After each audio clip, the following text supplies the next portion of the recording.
Hello again, and I hope you're having a very beautiful weekend.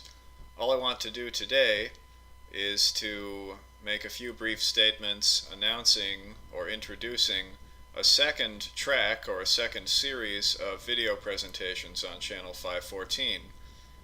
In this series, we will be exploring the world of ancient literature in a fairly slow, only vaguely methodical way.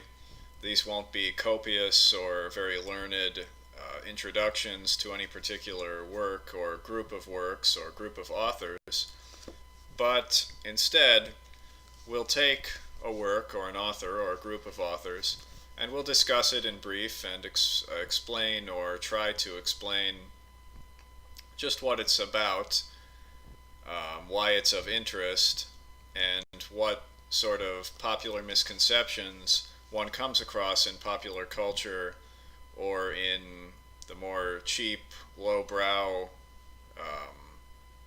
resources or information that's available to the public about it. So, for example, to begin with, we'll start with this book, which I introduced in the third installment in our 10-part series on sacred scripture and ancient literature. This is Myths from Mesopotamia from Oxford University Press in the Oxford World's Classics series, as you can see. And this is the translation by Stephanie Dalley. That's her name right there. And it was originally printed in 1989, and this revised edition was published in 2000. So, in my opinion, this is probably the best collection for the general reading public of the highlights or the important works in Mesopotamian literature, the Mesopotamian classics, if you like. So, at least this is the best that I've come across in my own experience.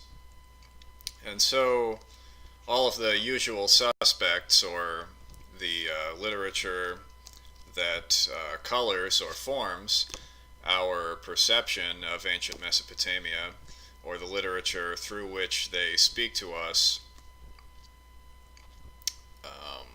is found right here. So we'll move through this, and we'll discuss these works in individually and in pairs and in groups of several at a time if they're shorter.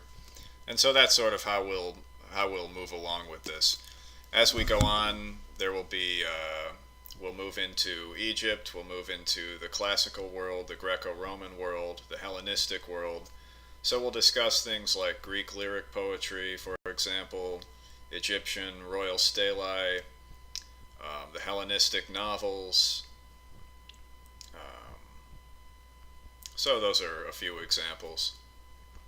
So we'll be beginning with this pretty soon, and that's pretty much all I wanted to say about it. Again, it's not going to be anything terribly ambitious, but hopefully it will be accessible and of interest to the general public, or the general reader, or however you want to put it, to anyone who might be viewing this, or might happen upon these presentations. So